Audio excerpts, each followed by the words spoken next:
I am Cougar, and we're going to talk about water. Um, why water? Well, why not? There's a couple of reasons, I guess. Um, there's a lot of science around what global heating is going to do to water supplies around the planet. And we're beginning to see some of that science play out, I think. We're now, I think, entering the era of consequences. One of the things that has caused me to start to think about this in real terms is here in California, we've had a very strange snow season. I'll talk about that in a moment. And also in the Great Basin states, which feed the Colorado River. In addition to the Colorado River, which is a major source of water for the U.S. Southwest, two dams, Lake Powell and Lake Mead, help divert the Colorado River and make it more available for human uses. In addition to that, the Mississippi River, which we don't hear too much about, is also having a water crisis. In addition to that, there are other places around the world that are having water crises. There is a brewing water crisis in an area that maybe shouldn't be having one, which is the Gulf states. Israel and America are blowing up water desalination plants in Iraq or threatening Iran. I'm sorry, tongue-tied. Iran or are threatening to do so. And Iran has been shooting missiles, firing missiles in retaliation. Has been because they weren't doing this before. They're doing it now, firing missiles into neighboring Gulf countries, and targeting their desalination plants. So that's going to cause a problem. And again, more on that in a minute.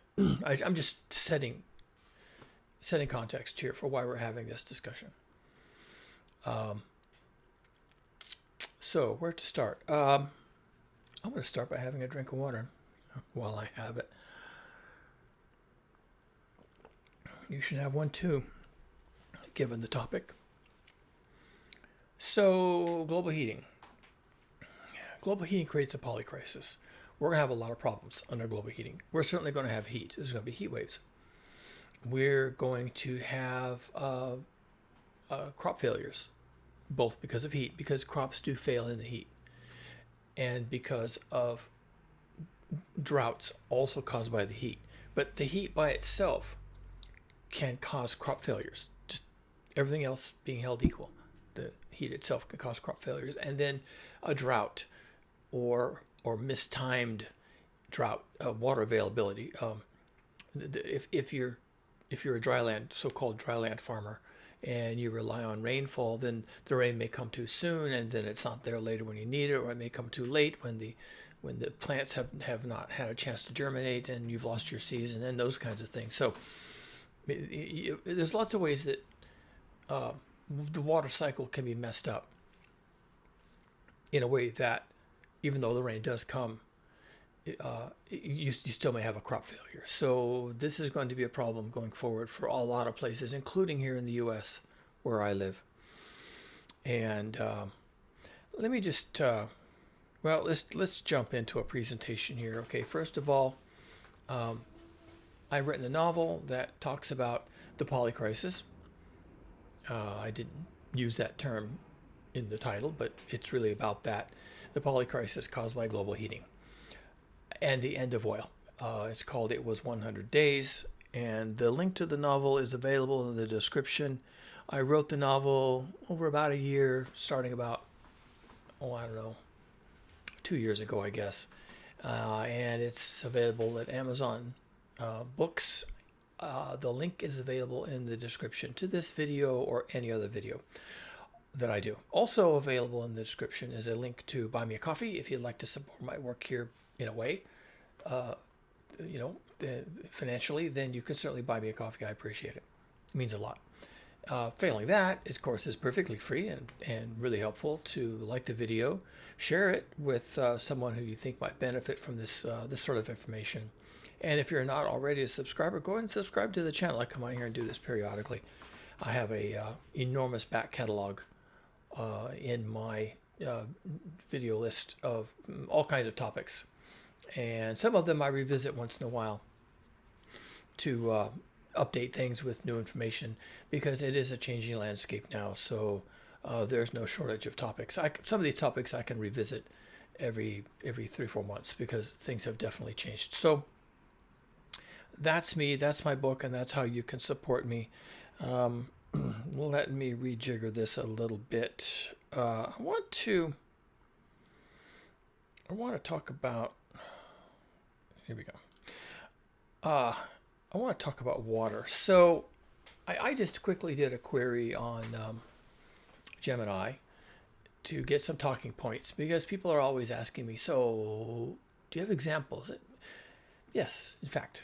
So according to this, I mean, I did a quick query for those of you that are not watching but only listening. And the query was, can you provide a list of countries around the world currently experiencing a water crisis and provide a short explanation of, well, the query gets cut off, but it's like something like a short explanation of why that happened. Yeah, what caused the problem. I'm actually going to scroll down to the bottom of this list because at the bottom, the AI helpfully provided a bullet list of 5 primary causes for a water crisis. And I want to get this out of the way quickly because even the list of 25 countries, not every water crisis is immediately and directly attributable to global heating. But to some extent, it doesn't matter. A lot of it is attributable to global heating. So what that means is that not only do we have a constant background of countries that are either mismanaging their water, having their water stolen, or a bunch of other things, and that's always going on, and that's always going to be a problem. Then we have a whole nother bunch of countries that are experiencing water losses that it's no fault of their own. This is being imposed on them. And then we have a whole nother tier of countries that were doing okay for water by using technology to take seawater and strip the water away from the seawater, and you have pure water. These are called desalination plants. When you take seawater and you extract the water without the salt. Right now in the Persian Gulf, those countries that kind of had that figured out, it's very energy intensive, by the way, and very expensive. So it's not too surprising that wealthy countries tend to be the ones that use this tool. They're now blowing each other's water plants up. So back and forth, and pointing fingers and the whole thing. So that's a whole nother tier of countries that maybe had it figured out, but now not so much. So primary causes of water crisis. The first on the list is climate change. Rising global temperatures are altering rainfall patterns, causing more frequent, intense droughts in places like the Horn of Africa and the Mediterranean. And I want to emphasize altering rainfall patterns. I just alluded to that with regards to farming. You might actually get your rainfall. You might even have a normal year of rainfall. But if it comes too early and then it's not there when you need it to water your crops, then that's a crop failure. If you, and you might even have other problems. You might even run out of drinking water. If it comes too late in the season, or it comes torrentially so that it just runs off and doesn't really stay around for when you need it later, or then you can still have a water problem. You can have torrential rain and have a water problem. Soils that have been really dry or soils that have been burned, which is another type of problem, don't absorb water as readily. And also, huge amounts of water that fall all at once don't sit around percolating into the soil to be stored. They just hit the ground and they run off. And frequently they carry huge amounts of soil with them. So not only did you not get the water, you maybe lost some of your cropland, some of your topsoil. So these are all ways in which water can be basically unusual or changing patterns or things that are hard to adapt to, either for people living in cities or farmers in the trying to water their fields, or pastoral peoples who have to put their animals on pasture, and some other problems. So global climate change and the associated global heating, it's not a single problem. It's a multidimensional problem, and different countries will be affected by that same problem in any of many ways. And we've seen this a lot. Hawaii just had torrential rains. In fact, it rained torrentially on the dry side of the islands, but it rained so hard, so fast that it just all ran off, and it's not going to be able to help them much. It filled their reservoirs, and that's about all you can say. There's other impacts from climate change. I'll get to those in a minute in more detail. So agriculture overuse, this is fairly common actually, but it's also tied to both population, but also new technologies that get introduced to agriculture. Not just agriculture technologies like pumps, but also different types of crops that maybe are worth more money. So whereas a region may have had enough water for the types of crops they tended to grow that maybe were more permissive for the amount of water they got, they bring in cash crops like soybeans or almonds or those kinds of things that maybe require a lot of water, or water many more times of the year, or they put in more than one crop per year, and they double or triple their income. Agriculture accounts for roughly 70% of global freshwater use. That's important to keep in mind. In many regions, up to 60% of this is wasted through inefficient flood irrigation. This happens a lot in California. Flood irrigation means you just flood the fields, and then it kind of turns into a lake, and then there's a lot of evaporation before it sinks in. It's cheap, and if you have a lot of water, then it's easy to justify, but you use a lot of water when you flood irrigate. Number 3, population and urban growth. Rapid urbanization in Asia and Africa is concentrating demand in hotspots where local water systems cannot keep up. I refer to this as a paper drought. It's a paper drought. There's water, and maybe the water levels haven't changed. Maybe the amount of rainfall is the same. But because you're bringing in more people, or you're bringing in more crops, or you're bringing in different types of crops that are more water thirsty, or different types of farm management, like flood irrigation, because you've changed something about how you do things, or you simply have more people, then all of a sudden the water that was there a century ago or even 20 years ago, and maybe that hasn't even changed to the current date, is suddenly quote unquote inadequate. Well, that's, it's been mismanaged. You've overshot your resources, and now you're claiming there's a quote unquote drought, but maybe there isn't. Of course, there could also be that on top of everything else, but there doesn't have to be. It could simply be a bookkeeping problem. That now there are more people and more farmers and more animals than the landscape can support. Simple as that. 4, conflict and fragile infrastructure. In war zones like Gaza, Yemen, and Ukraine, water infrastructure is often directly targeted or falls into disrepair, cutting off millions from safe supplies. This definitely happened in Ukraine. There was a dam that had created a large reservoir. The dam was made by the Soviet Union, and the water behind the reservoir was being channeled to Crimea, the peninsula off of southeast Ukraine. And that made that place a lot more hospitable. It's surrounded by ocean, and they just needed fresh water to make it more hospitable for humans. So the Soviet Union back in the day created this dam. Well, during the war, the dam got blown up. No one's admitting to who did it, but all that water in that reservoir ran off to the sea, and then there was no water going to Crimea, and the people there are necessarily suffering a quote unquote water shortage. But it was created, the dam was created as artificially, so some of their water availability was already artificial, but then the blowing up of the dam was clearly, obviously political. This is a war going on, and so the drought in Crimea is artificially created. But this is not uncommon. Groundwater depletion. Many countries are mining ancient aquifers for short-term gain, leading to land sinking or subsidence and permanent loss of water storage. This is happening in the U.S.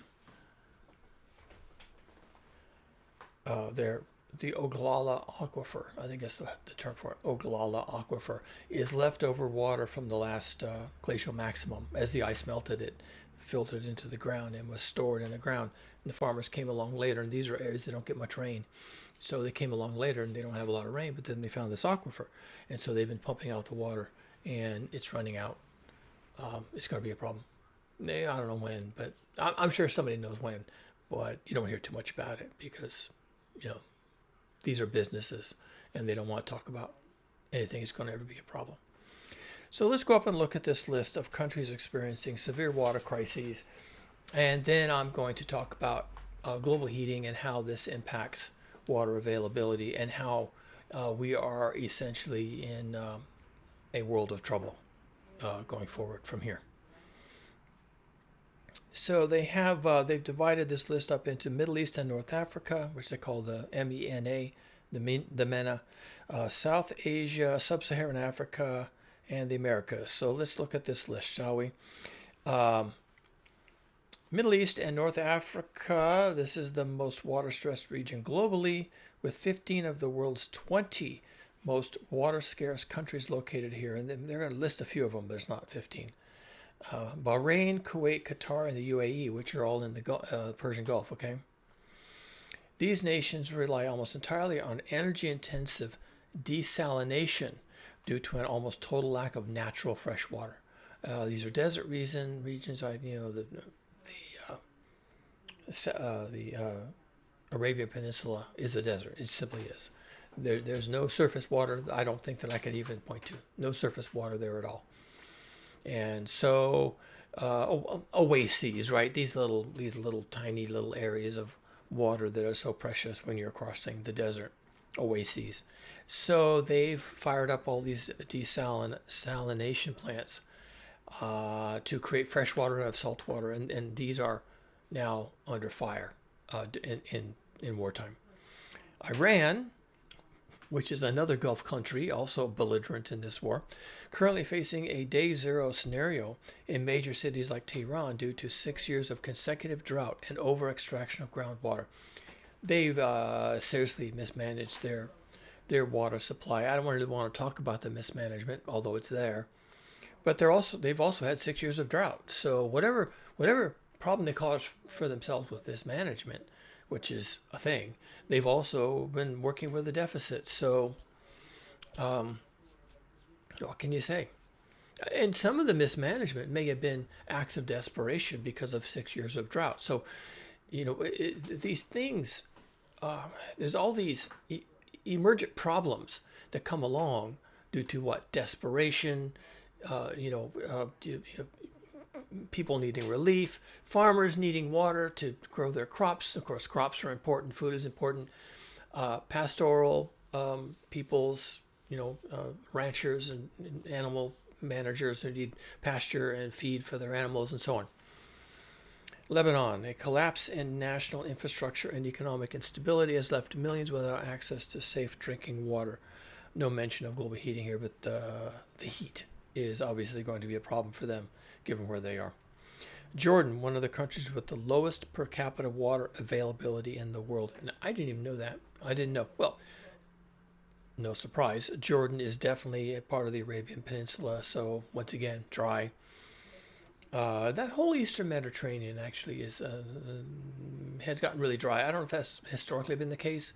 They used to call it the Fertile Crescent, so is it still the Fertile Crescent? They used to call it the Fertile Crescent. It doesn't seem too fertile now. It seems like it's really dry, and that's a kind of a characteristic now of the place. Moving to Southeast Asia, South Asia. India, nearly 600 million people face high to extreme water stress. 600 million people.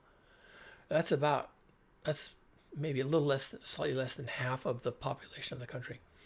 Cities like Delhi and Chennai are depleting their aquifers at unsustainable rates to support massive populations and agriculture. So kind of the same story, right? They've got a lot of people. I don't want to say too many people, but okay, fine. If they can't support them with water that's available inside the country, then they have too many people. And how'd that happen? I don't know how'd that happen. It's a good question. Someone should look into that, right? That's a whole PhD. There's a whole multi-year study right there. India. How did 600 million people end up facing high to extreme water stress? What's that about? Okay, I'll tell you what part of it's about. And it has to do with Pakistan too. Let me read Pakistan quickly. Pakistan, threatened by quote-unquote absolute water scarcity. That should get your attention. as early as this year due to inefficient irrigation and climate-driven heat waves. Yeah. Now, India is kind of in the same boat. India, like Pakistan, they get a lot of their annual rain, annual water in their river systems. They get some of it from rains, which come at a certain time of the year. So when it's raining, your rivers will flow. But the rest of the year, they get it from ice melt in the Himalayan mountains. Every year, it's high up there. There's a lot of ice. So every year, more ice, snow, falls on the Himalaya mountains. And then over the course of the year, some of it melts and comes down the mountain and fills the rivers. Well, because of global heating, there is now excessive melt of glaciers in the Himalayas. And it is already now the case that some of the glaciers up on the mountains that used to, melt slowly and provide a trickle of water that became, eventually a lot of water once it accumulates. The Himalayan mountains are huge, both not only in height but also just in breadth. They're enormous. As the glaciers have melted back, they release less water. At some point, they're gone. This is even happening in the U.S. They're just gone. They get smaller and smaller and smaller, and then they're gone. And when they're gone, they can't melt and release more water. They released all the water they're going to. So for a while there was water, and now there's not. And there's a lot of places in the Himalayan mountains that serve both India and Pakistan where there's now a serious problem with annual flow off the mountains, off the mountainsides, off the glaciers. Now this wasn't mentioned here, but Pakistan has a absolute water scarcity. They had a catastrophic flood a while back, which contributes to their scarcity today, because that catastrophic flood was the result of rain falling way up the mountains and hitting the ice. And rain is the natural enemy of ice. A little bit of rain can melt a lot of ice.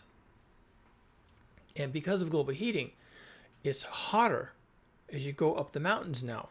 There used to be a point where it was cold and anything above that would fall as snow. But with global heating, the place where it's frozen all the time is now way up the mountains. So when it precipitates, it doesn't necessarily always come down as snow and therefore contribute to the ice that will melt later when you need it to be there.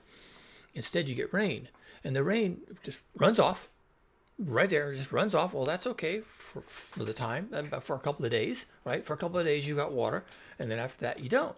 And that water that you can't immediately use, it just flows out to the sea, and it's gone. So what was that about, right?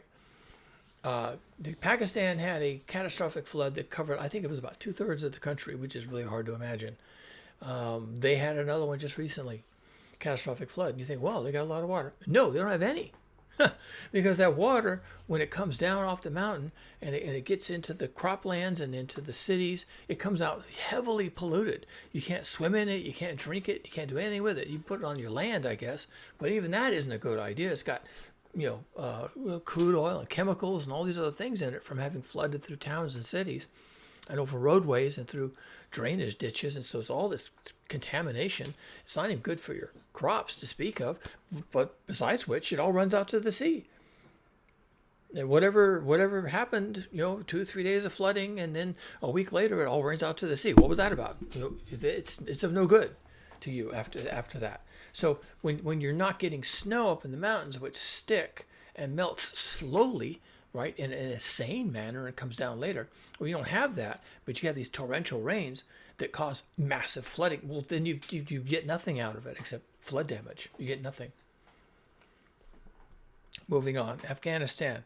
Over 21 people lack clean water as underground reserves dry up following decades of conflict and drought. So again, mismanagement, but the word drought is in there. That means their reservoirs are now depleted. The groundwater hasn't been recharging from gentle rains that can soak in and recharge the groundwater. While there's often a mismanagement facet to this, very frequently there's also drought. And part of the mismanagement is a lot of people. So We have 8,000 million humans on Earth. A lot of the time, we've had like 200 million, not 8,000 million. We've had 200 million, 250 million, and the resources of the Earth were enough to help us and supply for us, for the food, for our drinking, and also for our irrigation, for our croplands. But when you have 8,000 million people, well, then you have to turn to technology, right?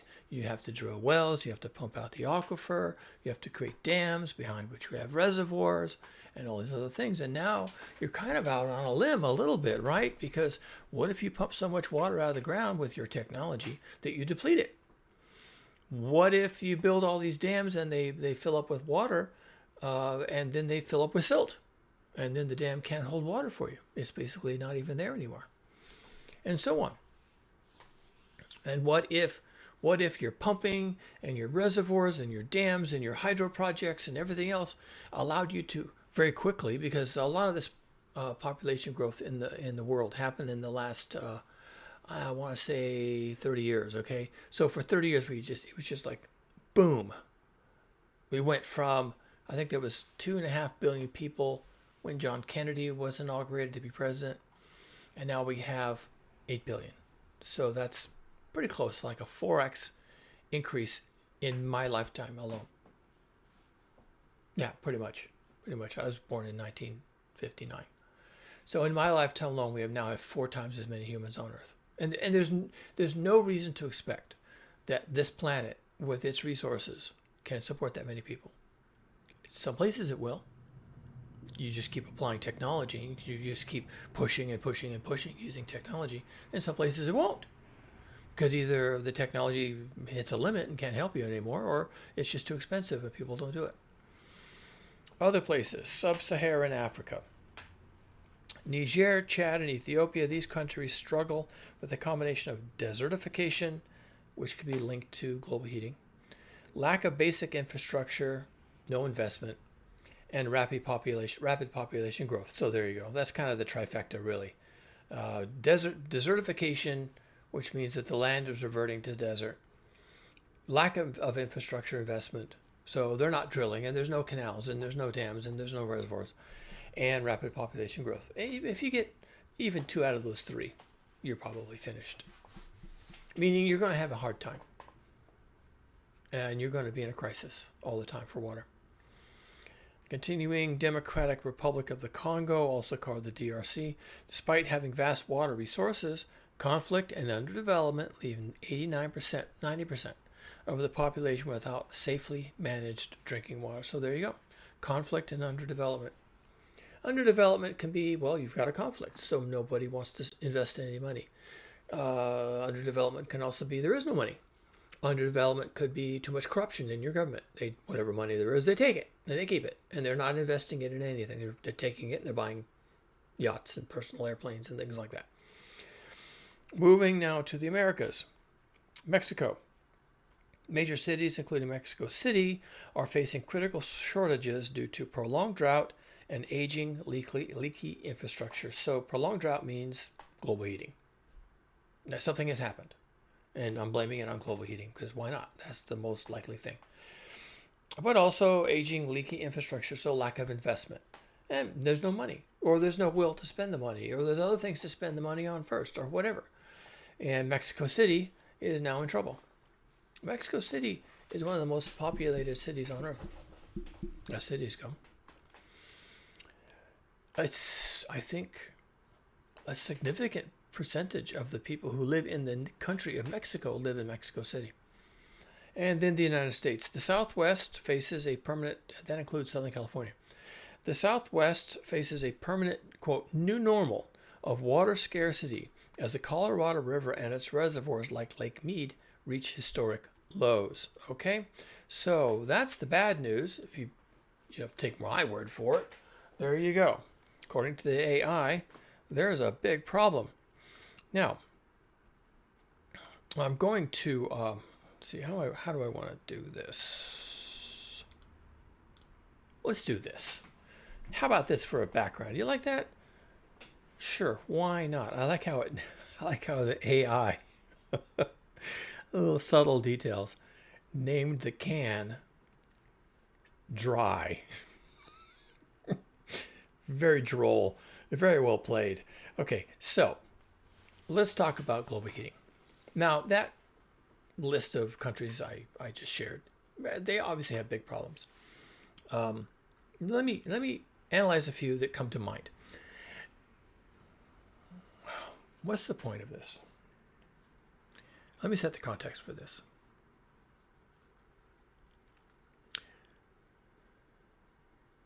Global heating creates situations where water becomes poorly distributed, poorly timed, or unavailable. This is physics. So I will address the physics. I think we do need some physics now. How does global heating mess around with the water cycle? Well, let me first describe the water cycle because this is kind of critical to the whole thing. This is the kind of stuff we all learned in grade school, right? 5th grade. We all learned about the water cycle. And we had to do a diorama, and we had to have, there was a picture on the classroom wall that was there from the first day we walked into class when we were little children, and the last day when we went on to another type of educational infrastructure. That big poster was on the wall, and the teacher would sometimes point to the poster and talk about the water cycle. Here's the water cycle in a thumbnail, all right? 3 words: evaporation, transportation, and precipitation. Then after precipitation, there is a kind of an understanding that the water makes its way back to the sea or back to some other standing body of water where evaporation can then continue. There are some interruptions of the water cycle. For example, plants take up water. They take up water with their roots, and when they do, the water is then in their leaves and their tissues. They do release that water into the atmosphere through evaporation. So the evaporation can happen on the seaways, it can happen in the rivers, it can happen in the reservoirs and the lakes. But it can also happen in plants. And if you have a lot of plants, like big forests, big trees in big forests, these plants can make their own weather. This is what happens in the Amazon rainforest. A lot of the rain that falls in the Amazon rainforest actually comes from the forest itself. It's a closed loop, but it still involves evaporation, transportation, and precipitation. And transportation is kind of important to this discussion. Where the rain falls, wherever the rain falls, it's because it has been transported there, as a rule. The evaporation happens in oceans, as a rule. It also rains in the oceans, which is okay, I guess. It doesn't really help anybody, but it does that. It rains in the oceans. But sometimes, because of prevailing winds, those same clouds are transported by the wind over areas of land. And then they rain out. And then you have what we would all call rain.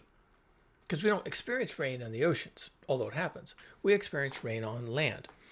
And when it rains on the land, then it hits the plants, it hits the mountains and the rocks, and it hits the soil. And sometimes it soaks in, sometimes it's absorbed by the plants directly. Sometimes the precipitation, which I've been referring to here as rain, can fall in other forms besides rain, which is a liquid. It can fall as a solid water, frozen water if you prefer, or ice. So snow is a form of precipitation. If it was warm, it would fall as rain. If it's cold, it falls as snow. You can also get ice storms. You can get hail and sleet. These are various forms of frozen water or water in a semi-frozen state. Now, eventually, it does thaw, and it melts, and then but it's already on the ground probably, or it's on some mountainside or whatever. And when it melts, it runs off. And actually, snowfields and ice fields up on mountains is a critically important source of liquid water that, on its way back to the sea, flows into creeks and rivulets and streams and rivers and reservoirs, and all along the way that it's snaking its way back to the sea under the influence of gravity, well, we have access to it. And once again, the Himalayan mountains are a big source of water for India and Pakistan is the gradual melt of the glaciers on the Himalayan mountains, and those glaciers are now disappearing. There was no signs of them disappearing until global heating came along, and now they're melting, and the water is flowing off. That's great, and there's a lot of water in the rivers. Sometimes there's even too much, but some of those glaciers are flat out disappearing, and then you get nothing forever. It's never coming back. Forever. Now you think, well, it just needs to get cool. It never gets cold. This is global heating. We've kind of fucked up, okay? And places that had glaciers and ice fields and ice sheets, now they don't. And those are never coming back. It might snow once in a while, but not enough to build it back up again. Because a lot of that was done during the last ice age. A lot of the glacial maximum. A lot of this is fossil ice that was left over from the last melt as we went into the Holocene, which is largely ice-free. There's a lot of ice on Greenland that is fossil ice from the last glacial maximum. There's ice on the continent of Antarctica that is fossil ice left over from the last glacial maximum. Also in the Alps, in the Himalayan mountains, a lot of other places, Rocky Mountains, places that had snow and ice and glaciers year-round. And they were always being replenished in the winter, in the Northern Hemisphere winter. But the fact that there were glaciers there at all is a holdover from the last glacial maximum. Those are all melting now. And it's unlikely they will ever return. It might snow sometimes up there, but within a few weeks that snow will be gone. And it'll be white for a little while. And you say, oh, the snow is back. How wonderful. And then you look up there 72 hours later, it's all gone because of global heating. So that's done for. So that's the physics of water. Evaporation from one place, generally the oceans. Transportation, the only time we care about that is when it goes over land. And then when the clouds are over land, you get precipitation, which can be liquid water or solid water in the form of ice. Snow, whatever the other names are for the same thing. Almost every part of the water cycle, evaporation, transportation, and precipitation, are now being messed with by global heating. We are currently having marine heat waves. I've been showing that a lot on this stream. Do I have to? Okay, let's do this. Marine heat waves. Hold on, give me a second. This is earth.nullschool, and I will bring up my browser. There we go. Earth.nullschool, and let me zoom out. Let me change the orientation of the planet. Now that's an equatorial view. Let me change the map to a projection, and then let me change the data to ocean, sea surface temperatures. Now the equatorial oceans are always hot. That's fine. That's kind of what you would expect. And it looks hot. That's a heat wave. No, they tend to be warm anyway. These are heat waves. Okay, these are sea surface temperature anomalies. If it's in the light blue or the blue, then it's anomalously cold. And if you've been on my channel much, you've seen this many, many times because this is kind of critical to what's happening to us now. And if you look at this and you see red, orange, or yellow, and sometimes even bleeding into white, then that's anomalously hot. So there is a marine heat wave going on, folks. The marine heat wave, I'll point to some. Let's see, there's one right here. There's one down here near Antarctica. There's one in the Gulf of Mexico. Oh, there's also this big one down here off of South America.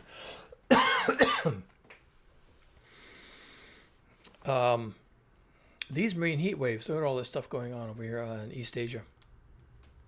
These marine heat waves cause excess evaporation. Remember what I was saying a minute ago, that global heating caused messes. The global heating messes with every part of the water cycle, including evaporation. So here we are, having marine heat waves. Marine heat waves cause a lot of evaporation. And the evaporation, when it enters the air, can become clouds, and those clouds can become rain. And when there's a lot of that going on, then you have a lot of clouds. When there's a lot of clouds, you can have a lot of rain. When you have continuous clouds, you have continuous rain. When you have really, really moist areas of moisture, then you can have torrential rains. And this has been happening a lot. For example, let me zoom in here to the lower 48. Oh, that was interesting. I didn't know you could do that. Let me go back to this other projection so I don't have that kind of problem. Right here, this is the Gulf of Mexico experiencing something of a heat wave. Excuse me, some water. The prevailing wind patterns off the Gulf of Mexico up here and then loop back into the U.S. South and Southeast. Excuse me. I think it's kind of hot and dusty today. And so these collide with cold, dry air coming down from the Arctic, a whole nother story having to do with the jet stream.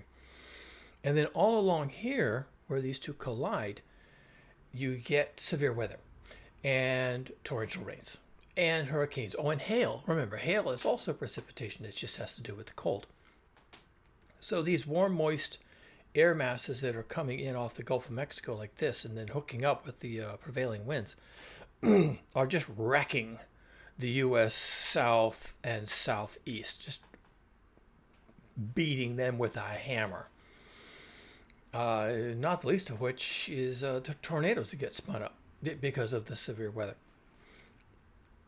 Now, while all that's going on over there, while they're getting all that, I may have to stop the stream. While all that's going on over here in the U.S. West, because of heat, well, there has been a lot of precipitation. This marine heat wave out here and off the West Coast had brought in a lot of moisture, but it brings it in warm. That's the key. It's warm moisture. So we didn't get a lot of snow out of it. There were some monumental snow events, but because it's just been so hot and the next storm that comes in is so wet and warm that we just couldn't keep the snow. And right now in the U.S., about this area here, there is now a snow drought.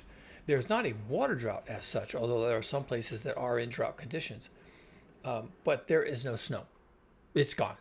The snow is gone. The ice is gone. There was some, and then there wasn't any, and then it rained, and that took it all away. As a result, the Colorado River, which flows through about here, the Colorado River has no snowpack. And the Colorado River is catastrophically low. The Sierra Nevada mountains that serve the water supply for California, where I live, are also catastrophically low on snow. The reservoirs are full. There was a lot of rain from these warm storms that came in off of the Pacific marine heat wave, but it fell as rain. It did not fall as snow. And even when it fell as snow, later on it was so hot and there was so much rain, it just melted the snow. So right now there is a deficit of snow in the Sierras, and there's a deficit of snow in the Rockies.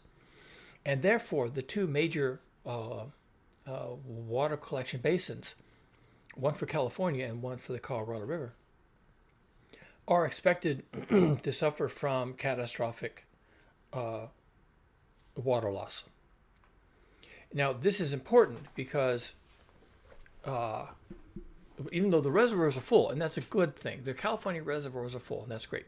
But because the drought in the Colorado Basin has been going on for so long, the reservoirs on the Colorado River are not full. And I think the worst one is Lake Mead, which is towards the bottom.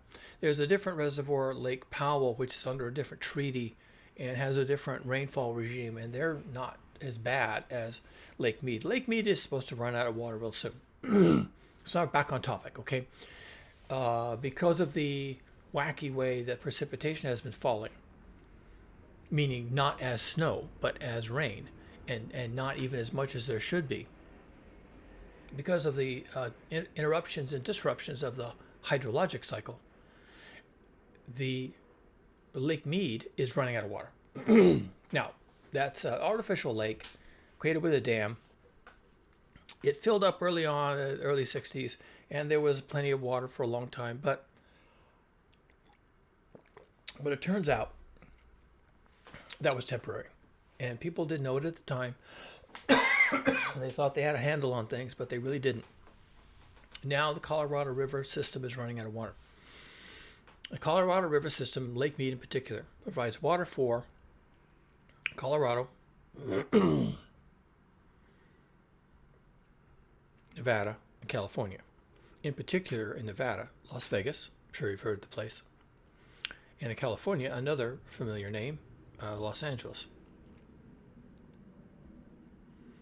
Las Vegas was so desperate for water, they drilled a special tunnel into Lake Mead. I think it's already in use, but it's not going to save them because the water continued to drop, and their special tunnel they built just to get more water out isn't going to work for them, not for too much longer. Lake Mead is headed for what they call dead pool, which means you can't get any water out. There may be water in there. You can see it. You think, oh, there's water there. That's great news. But you can't get it out. It can't even go through the dam. So it just becomes a stagnant body of water. There's no water coming in, and you can't get water out. The dam itself doesn't have an opening low enough to let the water out. So you have what they call dead pool. You can't get the water out. And that means that Nevada, Colorado, and Southern California are just going to run out of water as far as this system goes. Now, what impact is that going to have? I guess we'll find out. There's Lake Mead is supposed to hit dead pool in June or July of this year. And I guess that we find out. We find out what they're going to do. I don't even know. I hope they have a plan. I don't know what their plan is.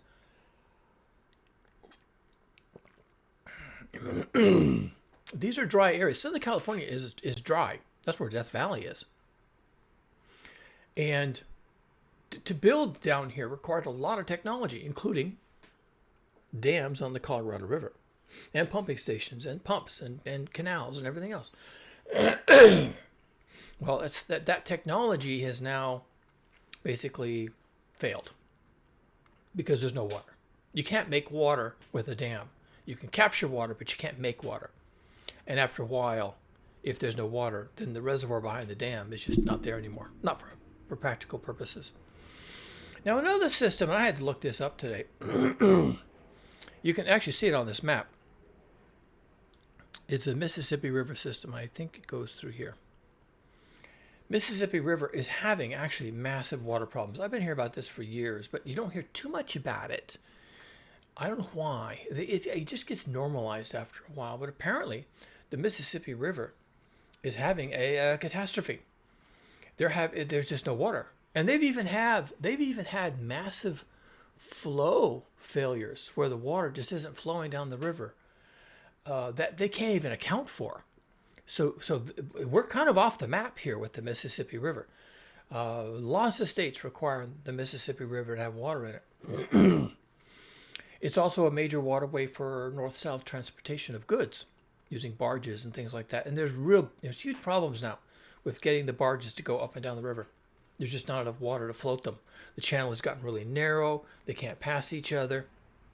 And then New Orleans, which is a significant city in the United States, New Orleans in Louisiana, is about to run out of water. They pump their water, I think nearly all of it, from the Mississippi River. Now, of course, they treat it and they clean it up and all that kind of stuff. But the Mississippi River is so low, and the flow across the landscape into the Gulf of Mexico is so slow that the Gulf of Mexico is able to intrude, and that's salt water. It's able to intrude against the flow of the river. This is called saltwater intrusion, and this is always a problem when you have droughts and flow problems in rivers. The rivers become salty. Now, if you live up the river, then you won't notice that. But if you live down near the sea, where the river comes into the sea, and there's a lot of countries that find themselves in that situation. Not countries, cities. Oh, even entire countries, by the way.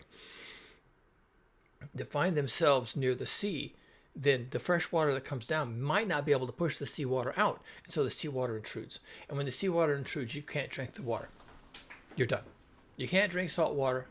It's harmful to people. Water managers in places like New Orleans have to test the water all the time, not just to test the water at the water treatment plant, which is, of course they have to do anyway. But they even go out in the river and have to take water samples where the river is near the pump heads. So they sample the water all the time, and they're looking for how far this saltwater intrusion has pushed the fresh water out. Now there's a very real risk. It's practically, mathematically inevitable that the city of New Orleans and other parts of Louisiana that are on the Mississippi River and getting their water from Mississippi River are going to run out of water. Now, what are they going to do? I don't know. I really honestly don't know. This hasn't been a problem for them. The behavior of the Mississippi River was predictable and understandable and reliable, and now it's not. Why is it not? A good question. Good question. And this kind of thing is happening everywhere. I mentioned India, the Ganges River. I mentioned Pakistan. That's the Indus River. Flows are becoming chaotic and catastrophic. Either too much rain at one time and then not enough later. And you're going to start hearing about cities running out of fresh water. And that won't make any sense. Like what's wrong? Well, if they're on a river that's near the sea, they may be suffering from saltwater intrusion. Now, there's a lot of countries that can't address that, and so they will just let the people drink the salt water. They won't tell them, and that leads to illness. There's a reason why people who are thirsty are not supposed to drink salt water. It will kill you. You're already dehydrated, and then the salt water sucks all the water out of your body. So you just made your situation worse. So when people start inadvertently drinking salt water, because that's what's coming out of the tap, because of saltwater intrusion, you can have massive, widespread health events. Well, I guess even verging into fatalities, right? The first hot day and everyone's drinking water. Well, it's been salt water for a month now, and then no one even knows, or no one knows what to do about it. So they drink the water anyway. It's coming out of the tap. It's supposed to be good for you. And it's coming out of the tap. You're drinking it, and pretty soon you feel dizzy, and you keep drinking, and you can get more dizzy, and you're drinking the tap water. And but it's salty, and then pretty soon you're dead. Yeah, that's how it works, people. That's physiology. But that's where physiology intersects in a bad way with global heating, because the fresh water that used to manage the salt water for you isn't there. It's not there anymore. And there was this long list of countries that are suffering from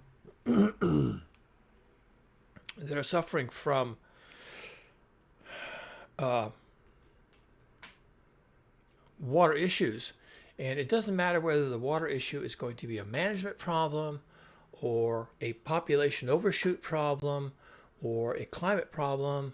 People are not going to have water. And because they don't have water, eventually their crops start to fail, their herds start to fail and die. They have to cull the herds, just kill the animals, burn the corpses. When people can't feed themselves, or obviously water themselves in the countryside, then they have to go to the cities. And that's what happened in Syria when the Syrian farmers many years ago were in a drought. It had been a long drought. It had been many years. And so they couldn't survive anymore in their country, so they went to the city. And when they went to the city, the Syrian government, which is pretty corrupt, said, no, you can't be here. We're not going to feed you. We're not going to take care of you. You have to go somewhere else. So they said, look, Europe has open borders. You'll be welcome there. So they put them on ships and they sent them to Europe. And this was the problem when Europe was getting all these refugees. And some also came from North Africa. The same basic problem. Countries that just couldn't handle their own population had to send them somewhere. And you could even make a point that was a humanitarian solution. We can't help you. Oh, we can't bring the water back. We can't make it rain. So yeah, you do have a problem and you are going to die. So we're going to send you to Europe. And hopefully the Europeans can figure it out. Well, the Europeans didn't want to figure it out. Well, they did open their borders, so let's give the Europeans full credit for that. They did open their borders to refugees who were fleeing global heating and drought in their homelands. But then that caused predictable issues. Plus, people started seeing all these weird-looking, brown-skinned people speaking a language they couldn't understand, and they became nervous. And then the right wing came along and said, blood and soil, purity, and all this kind of stuff. And then we got Brexit, and then we get the rise of right-wing authoritarian movements in Europe because of the Syrians and the North Africans. And it was just a humanitarian crisis. That's all it was. It wasn't an invasion. It wasn't deliberate. They didn't come with guns and explosives. They didn't. They had their families, and they were just trying to not die. It was pretty simple, right? Like to not die today. Is that okay with you? We can't feed ourselves. There's no water where we come from, and we don't know why that is. We were there for 5,000 years. It was fine. Now all of a sudden it doesn't work. Why is it not working all of a sudden? Well, if they ask me, I could tell them why it's not working, because of global heating. It interrupted the water cycle. Either the evaporation part, or the transportation part, or the precipitation part. There is a general physical principle, which I will now mention. We're talking physics now. That under regimes of heating, so this is continuous heating of the planet over the globe. So this is not a temporary thing. This is not a local thing. Under regimes of constant and continued heating, continental interiors dry out. They're hot because the globe is hot. Everywhere's hot. So the continental interiors get hot. But they don't always get rain because it's the interior of the continent. So it's far from the oceans.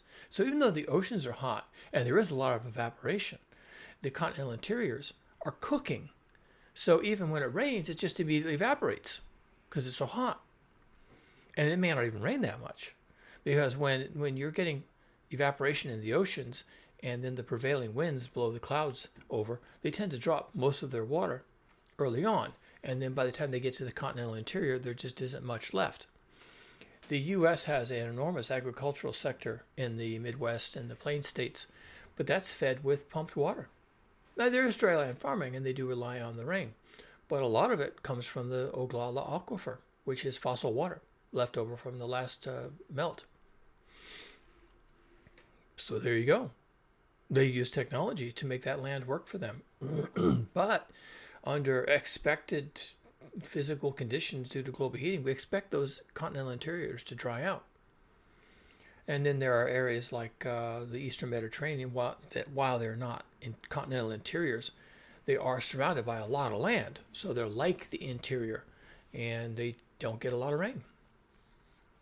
North Africa doesn't get a lot of rain. Prevailing winds can also interfere with what happens.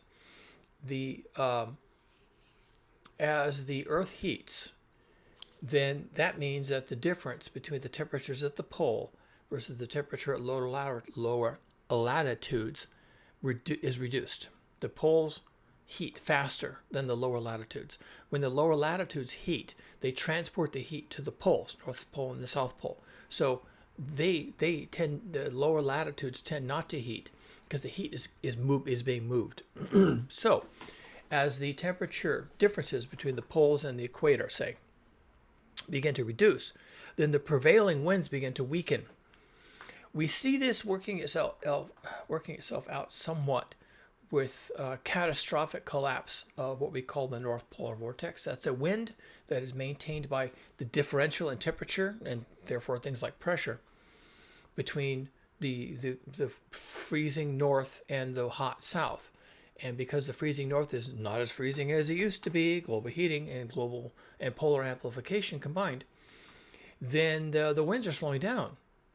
The slowdown and the collapse of the North Polar Vortex is leading to a collapse of the northern jet stream.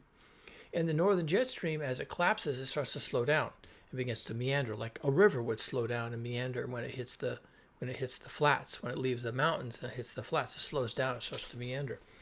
So now the jet stream is meandering, and that means that the prevailing winds that used to blow storms, air masses from the oceans, the Pacific Ocean into west, across the country, or from the northeast, down through Canada and across the country, those winds are now slowing down, and they're looping and meandering, the interior of the U.S. is going to dry up.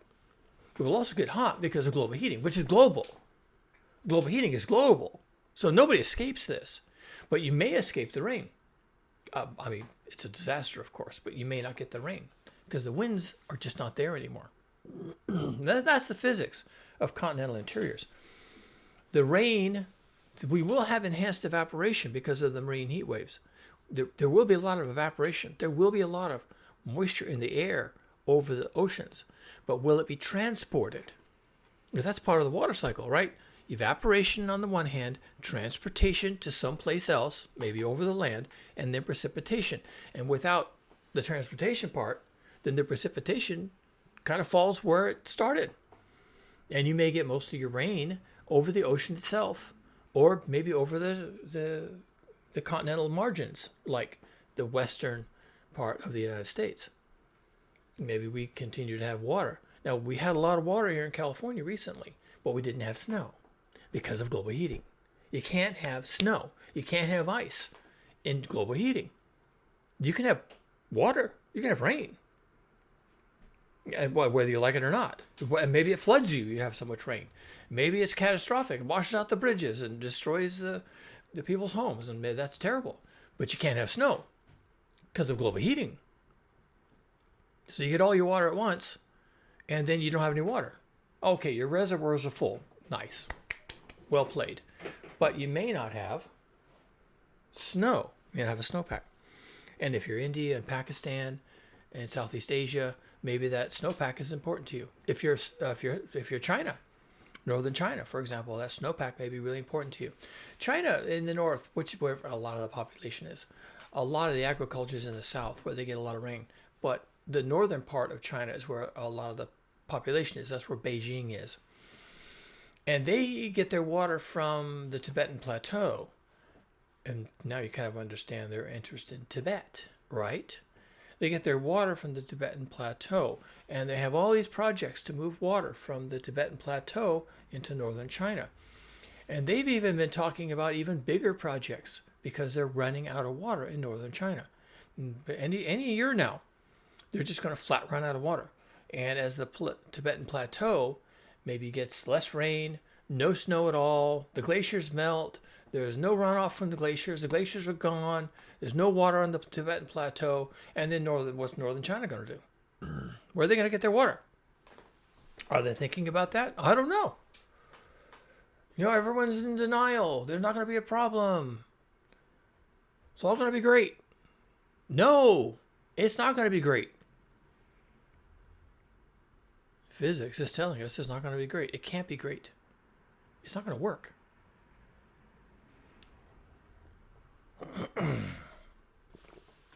Global heating is a thing, people. Global heating is real. Oh, and then, as in this picture, in case you hadn't noticed, there's a fire. When things dry out, which happens with global heating, and the lack of snow in the Sierras causes things to dry out, and the lack of snow in the Rockies causes things to dry out. As things dry out, then you get fires. Now, fires are a different kind of thing. That does make this into a polycrisis, by the way. The heat causes fires, and the fires burn, and they burn through the forests, and they also burn through the cities, and the people lose their homes, and the people become refugees, and all these other things. But the fires also destroy the soil. Soil that has been exposed to tremendous heat can no longer capture water. It becomes what they call hydrophobic. It's afraid of water.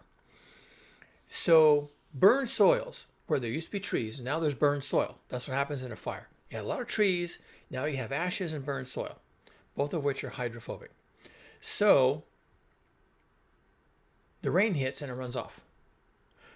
When there were trees, you could capture water.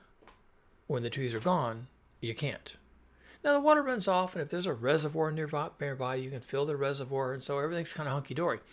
But your ability to tap those mountains all year long for spring water and melt water just vanishes. So you fill your reservoir up during the winter when it's raining or whatever, the rain comes, and then that's it. That's all you get. The springs dry up, the creeks dry up, the hillsides dry up. There's no melt because there's no snow. And that's you got everything you're going to get. And if it's enough, well then good for you. But if it's not enough, you're screwed because you're not going to get any more. Fire creates all kinds of conditions that interfere with water. In the case of the Amazon, the Amazon is a rainforest and it creates some of its weather. But the people that live around the Amazon basin are cutting down the trees and hauling them out. When they do that, then the soil, which is so shallow, is just basically it's almost just rock with a thin layer of soil on it. It can't hold back water. So, alarmingly enough, the rivers in the Amazon basin are drying up. The Amazon basin creates its own weather, and when you remove the trees, then the weather goes away. Again, unintended consequences. No one knew where the rain came from. No one knew that the rain was all being recycled locally by the trees, being the source of evaporation. So when you cut down the trees and the river and the water runs off, it runs off for the last time ever, and it goes to the sea, and that's where it's going to stay now. And the Amazon rainforest is said to be in terminal decline. It is becoming, there's not enough rainfall now. Too many trees have been cut down. There's not enough rainfall. So now they're expected to become a savanna, which is very different than a rainforest. It's very different. And the rivers, of course, will completely dry up. All the animal species that are found in those rivers will disappear. There'll be something living in the rivers, but the rivers may become seasonal. The Great Amazon River might simply be a little bit of a trickle of water during certain times of the year. I'm extrapolating, but when they say that the Amazon basin is likely to become a savanna, well, you don't think about savannas having huge rivers, do ya? I mean, maybe. We'll see, won't we? We're going to find out. And is there any way to stop the people who live in Brazil and the neighboring countries from cutting down the Amazon rainforest? No, nothing can stop them. They will cut it until it's all gone. How long will that take? I don't know, 10 years? So sometime in the next 10 years, there will be no Amazon rainforest. And there will be no rain. And there will be no fresh water. And what are those people going to do? I have no idea. When the Himalayan mountains run out of glaciers, which is proceeding apace, so that's inevitable, what are the people in Pakistan going to do? Oh, by the way, complicating that a little bit, check this out. See if you can follow along with this one. The river that serves Pakistan is called the Indus River. India somehow, I don't know how this worked out. You need to go look at a map. Somehow they were able to get a dam across the Indus River, way upstream. And they divert that water for their purposes. There is a treaty, whatever that means. It's as good as the paper it's written on, right? There's a treaty that says India cannot take all the water. So, provided that India abides by the treaty, some of the water has to go through the dam. But if they don't want to abide by the treaty, they can close the dam, shuffle all the water into India. Why would they do that? That would be mean. Well, because they're running out of water. And Pakistan and India are going to run out of water at the same time for the same reason, because the glaciers on the Himalayan mountains have disappeared due to global heating. So, whatever rain falls in these countries, whatever rain ends up in the Indus River, that dam is going to stop it at that point, wherever that point is. And the Indians can take it all, except for the treaty, which they can ignore. Now, you might say Pakistan can't do anything about that. Oh, but wait. What is this I hear? Are you reminding me? Oh, that's right. Pakistan has nuclear weapons. Yeah, they do. They have nuclear weapons. And if India ever decides or is forced to take all that water, that becomes an existential threat to the existence of the nation of Pakistan.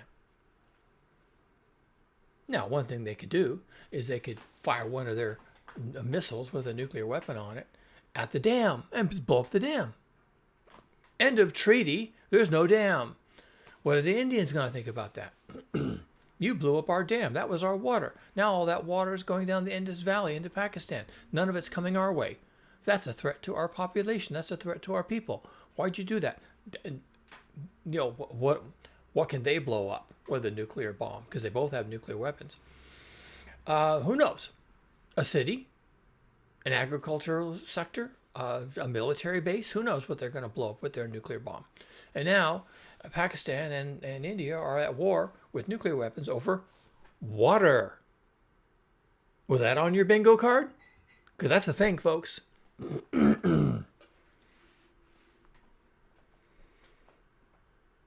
Right now, Iran, well, not right now, maybe tomorrow sometime, Tuesday sometime, what is today? April 5th, Sunday, April 5th, maybe by April 7th. Iran is going to be really mad at the rest of the world, including the Gulf states that neighbor their nation. And in retaliation for whatever terrible thing Trump has planned for them, they're going to attack the Gulf states because they can't attack the U.S. So what else can we fuck with, right? And if Trump makes good on his plan to knock out Iranian bridges used by the civilian population, then the Iranians are going to knock out bridges in these other countries. And if Trump makes good on his threat to knock out the Iranian desalination plants, which is the source of most of their fresh water, then of course the Iranians are going to do the same thing to the Gulf countries. I think there's already been some of that happening. So there'll be more. There'll be more of that happening. And now we have, 90 some odd million people living in Iran. I think it's even more than that. Plus the other 100 million people living in the rest of the Gulf states. Now we have 200 million people living in the Persian Gulf, in and around the Persian Gulf. Suddenly don't have water to drink because of politics, but also because of the region. They don't get much rainfall. But they had oil, you see, and so with oil, you bring in all this technology, and with all this technology, you have all this water, and you grow your population, you all get rich, you've all got a Mercedes, and then war breaks out. And what are you going to throw rockets at? Well, you're going to throw rockets at whatever's valuable, right? So there go the water plants. There go the bridges. And this is going to be a real shit show, folks. Iran, they claim, does not have nuclear weapons. They claim Saudi Arabia does not have nuclear weapons. Well, I guess we're going to find out, aren't we? Because when these countries run out of water, what are they going to do? They just going to pack up? Are they just going to fold up? Are they just going to tell their people, well, that's it for us? We had a nice 5,000-year run, and but now, more recently, we can't stay here anymore. The rich people will leave. They'll go to rich places, right? Europe, UK, London, Bay Area. They'll fly their private jets and get out with their private gold and their gold jewelry and everything else, and they'll start over. And the poor people will do what? What will the poor people do? Let me think about that. The poor people don't have any water, but they're abundant, and a lot of their food is imported, and so the rich people get in their private jets and leave the poor people behind. And what are they going to do? Die of dehydration and starvation? Sure, why not? What else are they going to do? They can't leave. Where are they going to go? How are they going to get there? Where do they go from there? They're going to travel all the way up the Arabian Peninsula through one of the world's worst deserts, and then they're going to end up where? Jordan? Israel? Syria? Turkey? Are you even kidding me? What happened the last time a bunch of poor people trying to get away from a drought and starvation ended up in Syria and Turkey? They put them on boats and sent them to Europe and the UK, didn't they? Yeah, and how'd that work out? Yeah, let's review our notes on how well that worked out. This is what's on the table right now, people. And you can't survive without water. You can survive a couple of days without water. And then you have a decision to make. You have to leave or die. That's also an option. You can just die. You can't get away. There's nowhere for you to go. You have no money. There's no way to have no transportation. And so you could just die. That's an option. Well, maybe that's the default. Dying of dehydration is actually the default. Do you have any other options? How much money do you have? How many passports do you have? How welcome are you in Western countries and in America? Well, America, you're not welcomed at all. Actually, you might be. Donald Trump, the mafia boss, will sell you a $5 million gold card that he claims is as good as a Visa. You have to buy it. He'll take your money. And of course, after that, he'll take your money anytime he needs more money, right? Because that's how a shakedown works. Yeah, you get into the country, and then 6 months later, you get a visit from the ICE or maybe the FBI and says, yeah, your gold card, it's expiring tomorrow. You need to pony up another $5 million. Well, that wasn't in the contract. My friend, there was no contract. You have your gold card, and it expires. Since when? Since we decided it just expires tomorrow. So pony up the $5 million. Actually, since you're making a fuss about it, it's $50 million. Pony it up. I want to see it. $50 million, stay in the country. Oh, and next time we come by, you better have a better attitude about it. That's how the mafia does business, right? And that's, if you are so stupid as to buy Donald Trump's $5 million gold card, prepare to be shaken down like a chump, because that's what you are. You're a chump. He's gonna fleece you every 6 months. Anytime he feels bad about his investments, or the stock market's down, or whatever the fuck his personal tantrum is, he's gonna fleece you for another $5 million or 50, whatever he thinks he can get out of you every 6 months. But what choice did you have? Iran sent rockets into your desalination plants. Huh. Well, that's the end of that, isn't it? It's going to take 2 or 3 years to build that stuff back, and in the meantime, you got no water. Huh. Well, what are you going to do? Good question. I think we're about to find out. As of maybe Tuesday, unless Trump tacos and gives up on the whole thing and gives them another week or 2 weeks like he loves to do. We're going to find out on Tuesday. Water is a big deal, people. Water is a big deal. Southern California, I have to mention Southern California, is a desert. There's hardly any rainfall down there. They built it up with technology. They get their water, a lot of it, from the Colorado River system, from Lake Mead. And let's check our notes. What's the status of Lake Mead? What's the status of Lake Mead? Let me check my notes here. Oh, that's right. Dead pool by June or July of this year. What are those people going to do? In my novel, It Was 100 Days, link in the description, I have an actual essay in the flow of the book. I have an actual essay on what happens in Southern California. And in the essay, the journalist, it's literary inception. It's a book about a book. And the journalist who's writing the book inside the book, right? Inception. So the journalist who's writing the book inside the book speculates on what happened in Southern California. Because haven't found anybody, haven't met anybody who escaped Southern California. And the speculation is they didn't. They didn't get out. They died. Because you became too reliant on technology, and the technology failed. And then you had 72 hours to figure your shit out. Because that's how long you can survive without water. So maybe there's enough bottled water and water in tanks and things like that to get you a couple of days or a week. And then they import water in trucks, and that's good for some people, but it's not everybody. So you stretch yourself a little while longer, and then there's no water. And then you've got 72 hours to figure it out. And that's not enough time to figure it out. So they die. I know that's hard to imagine. How could that happen in a place like the United States of America? Because the United States of America is still subject to physics, my friends. The city of New Orleans is still subject to physics.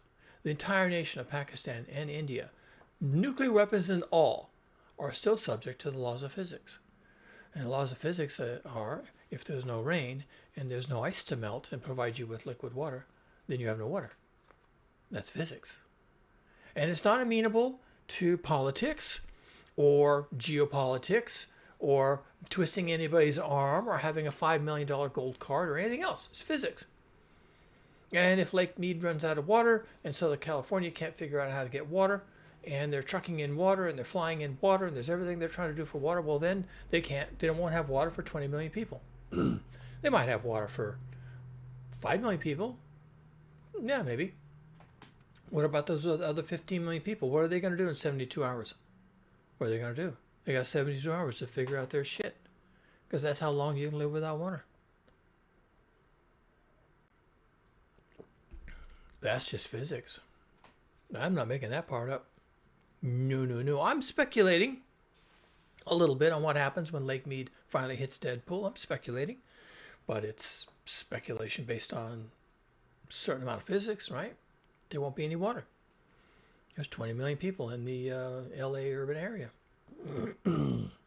They have no local water. Maybe there's some wells, but the place is famous for being hot and dry.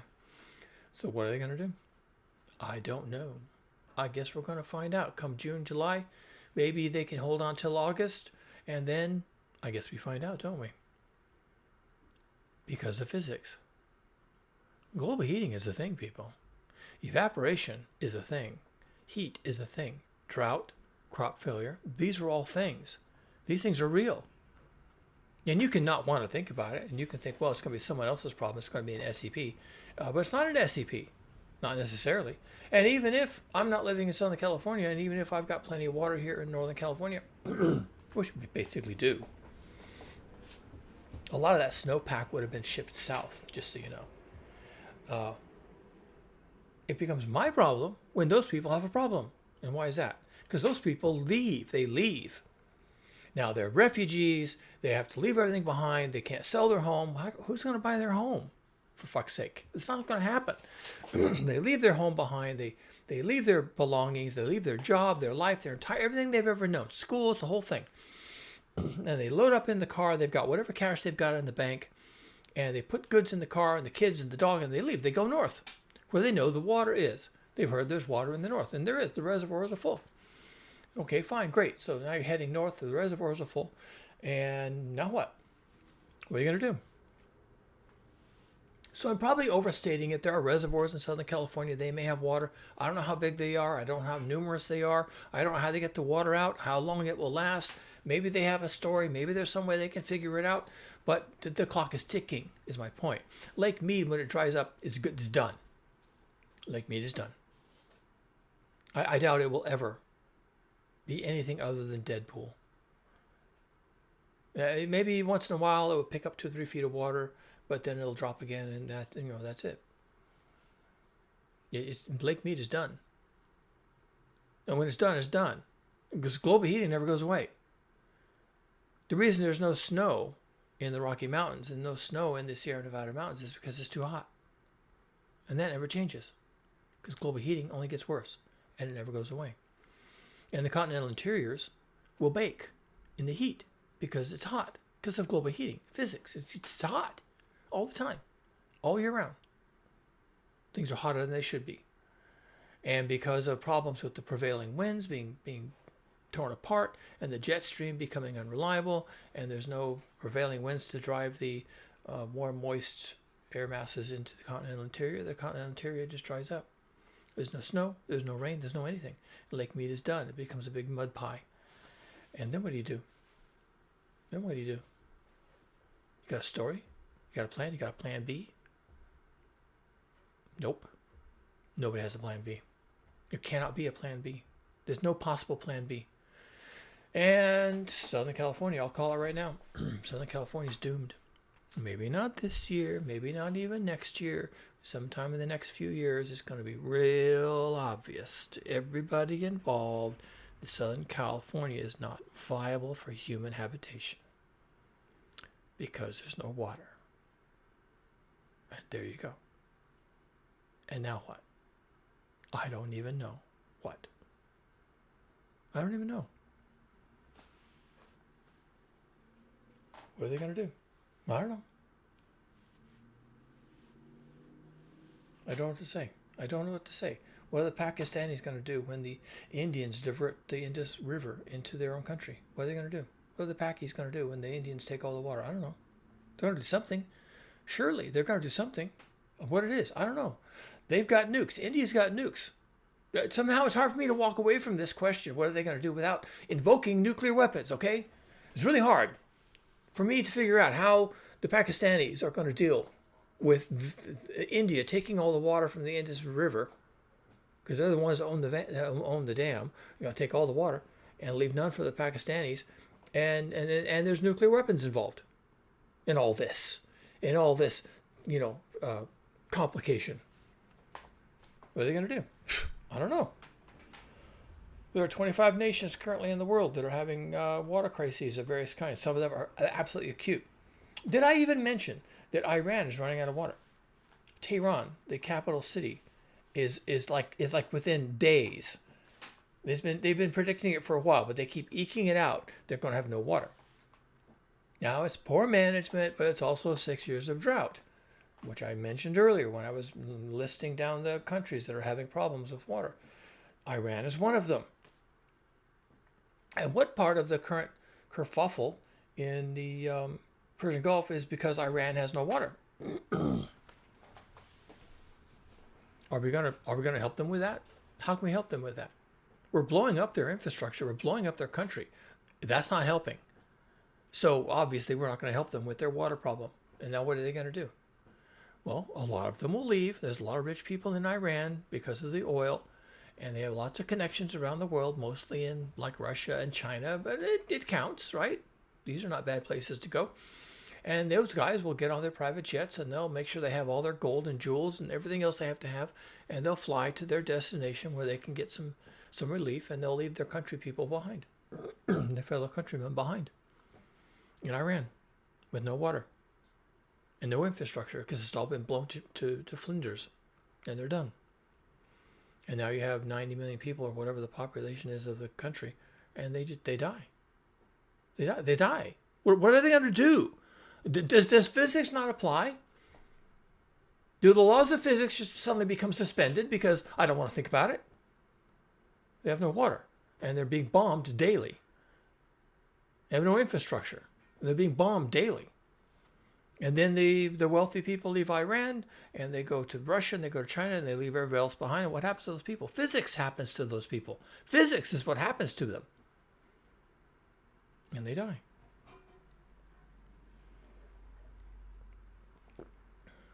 They die.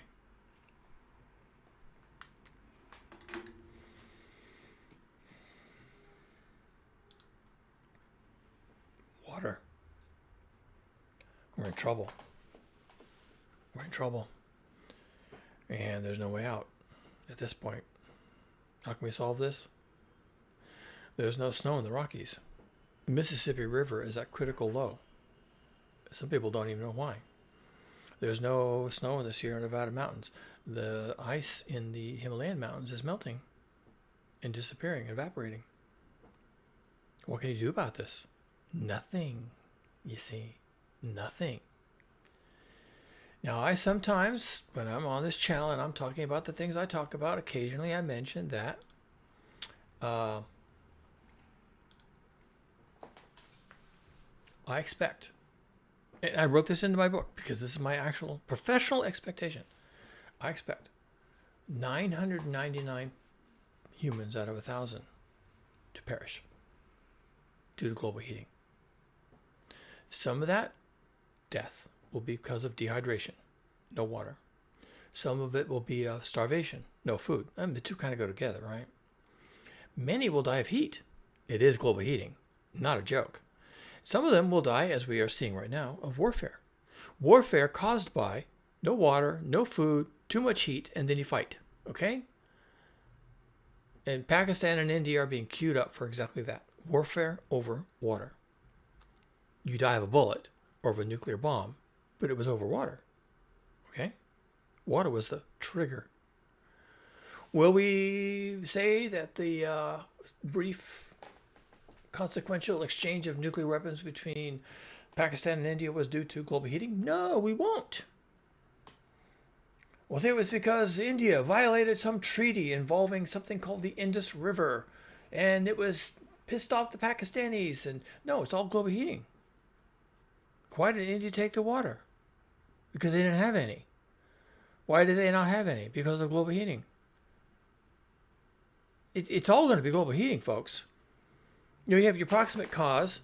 The Indians took all the water, deprived the Pakistani of any water, and then there was nuclear exchange. You can say, oh, that's the proximate cause, is the dam. But the real cause is global heating. And because we can't figure this out, because we can't figure out the water problem and the food problem and the heat problem and the war problem, because we can't figure that out, 999 out of 1,000 of us are going to die. The math is pretty simple, folks.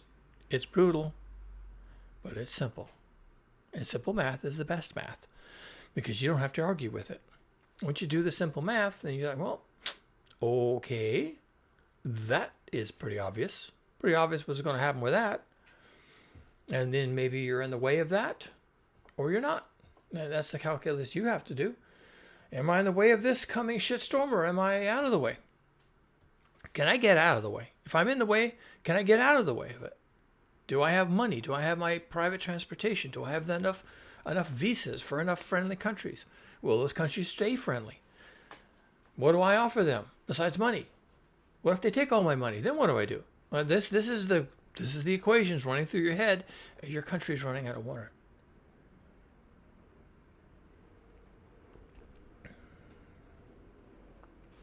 No water. Sometimes too much water. Sometimes water at the wrong time or in the wrong form. No snow. Still precipitation, but it's not snow. It's liquid water, runs off to the sea. Not useful. Lots of ways this can blow up, people. Lots of ways. And they're all related to global heating, which is real. And if you don't think it's real, just wait. Just hang on. Just hang on.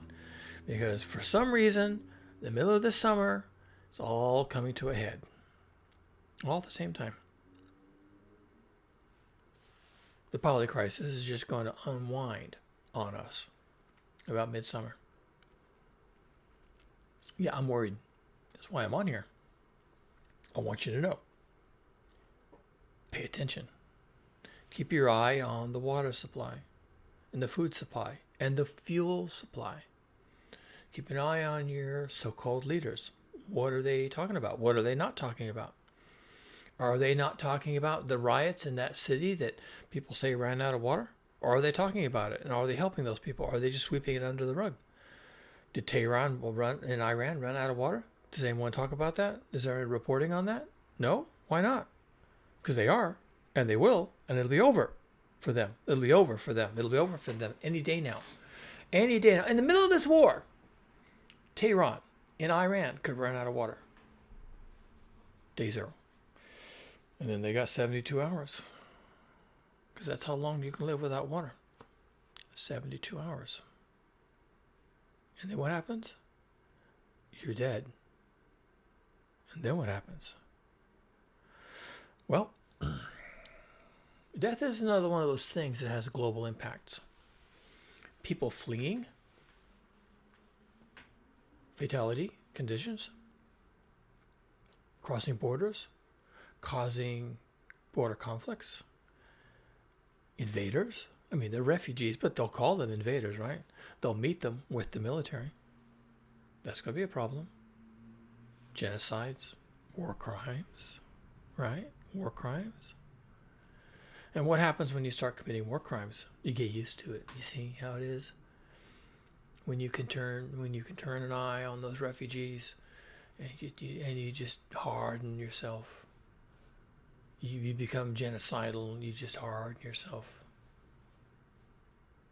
Changes you. Changes you. We're all going to go through this. We're all going to go through this trauma.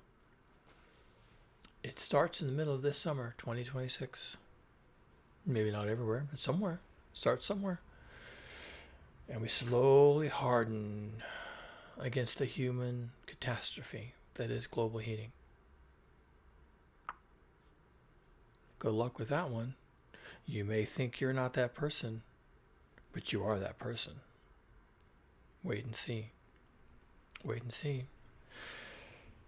That's what I have. It's a late video, but I wanted to get this out there. There's other things I need to talk about, and doing this one when I'm doing it is how I'm doing it, and hopefully some people will get to see this. It's kind of weird doing videos this late at night, so probably nobody will see this one. Do share. Yeah, if you know anybody in the places mentioned in this video, go back and look at the list of countries that are currently in trouble, including Mexico and the good old US of A, right? Send them. Share the link. Make sure they get a chance to watch this. Make sure they understand what's headed their way. Because it's coming, folks. I wish it wasn't. I wish I could say something different. I wish there was something else to say. It's coming. It's here. And it's going to leave a mess. Get ready for it. Watch for it. And by all means, do not die.